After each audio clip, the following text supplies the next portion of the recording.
Hi friends, welcome back to my YouTube channel. இன்னைக்கு நம்ம எல்லாருக்கும் பிடிச்ச hot and healthy masala tea எப்படி ஈஸியாக வீட்லேயே செய்யலாம் அப்படின்றத தான் பார்க்க போகிறோம்.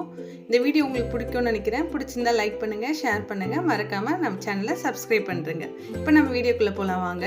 நான் இன்றைக்கி வந்து 2 பேருக்கான டீ மசாலா டீ எப்படி ப்ரிப்பேர் பண்ணோம், அதோட இன்க்ரீடியண்ட்லாம் என்னன்னு தான் நான் இப்போ உங்களுக்கு சொல்ல போகிறேன். நான் வந்து வீட்டில் வந்து பசும்பால் யூஸ் பண்ணுறேன். ஸோ வந்து எனக்கு வந்து தண்ணி தனியாக வந்து மிக்ஸ் பண்ணோம் அப்படின்ற அவசியம் இல்லை.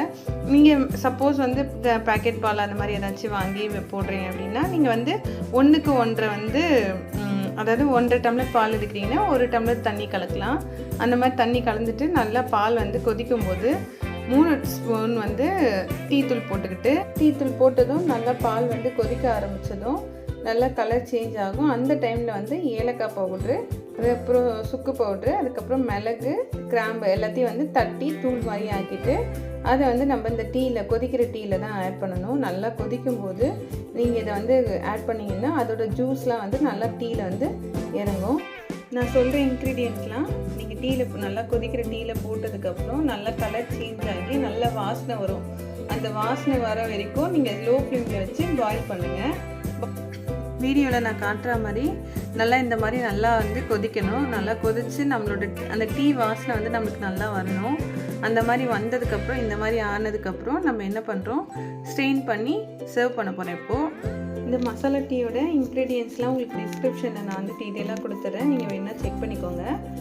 நம்ம இப்போ இது சர்வ் பண்ணுறதுக்கு தேவையான அளவு சுகர் போட்டு, நான் வந்து 2 பேருக்கு தான் போடுறேன். ஸோ வந்து 2 ஸ்பூன் சுகர் மட்டும் நான் ஆட் பண்ணிக்கிறேன். எங்களுக்கு கொஞ்சம் சுகர் கொஞ்சம் தூக்கலாக இருந்தால் தான் எங்களுக்கு பிடிக்கும். உங்களுக்கு எவ்வளோ தேவையோ நீங்கள் அதுக்கேற்ற மாதிரி சுகர் போட்டுக்கோங்க. நான் அது மாதிரி சுகர் போட்டுட்டு டீயை இது பண்ணிவிட்டு ஸ்டெயின் பண்ணிவிட்டு டீயை நல்லா நம்ம லாங்காக தூக்கி ஆற்றி அதுக்கப்புறம் வந்து சர்வ் பண்ணோம்னா அந்த டீயோட டேஸ்ட்டே வேறு மாதிரி ஆகும். நம்ம எவ்வளோக்கு எவ்வளோ நம்ம லாங்காக தூக்கி ஆற்றுவோம். அந்த டீ கடையெல்லாம் பார்த்துருக்கீங்களா, லாங்காக தூக்கி ஆற்றுவாங்க பாருங்கள். அந்த மாதிரி ஆற்றுனா தான் டீயோட டேஸ்ட்டே வேறு லெவலில் மாறும். நம்ம டீ ஆற்றுறதுல வந்து இந்த மாதிரி டேஸ்ட்டு மாறுமான்னு சொல்லிட்டு நிறைய பேர் கேட்பாங்க. ஆனால் இந்த மாதிரி பண்ணுறதுல தான் டேஸ்ட்டே இன்னும் கொஞ்சம் நல்லா சூப்பராக இருக்குங்க. நீங்கள் வேணால் ட்ரை பண்ணி பாருங்கள் வீட்டில். சரி வாங்க, என் ஹஸ்பண்ட் ரொம்ப நேரமாக வெயிட் பண்ணிகிட்ருக்காரு. அவருக்கு எடுத்துமே கொடுப்போம், அவரோட ரியாக்ஷன் என்னன்னு பார்ப்போம். நான் பண்ண டீ இருந்தாங்க, நீங்களும் வீட்டில் ட்ரை பண்ணி பாருங்கள். உங்கள் வீட்டில் இருக்கவங்களுக்கும் இந்த மாதிரி டீ போட்டுத்தாங்க. கண்டிப்பாக இது உங்களுக்கு எல்லாருக்குமே ரொம்ப பிடிக்கும்.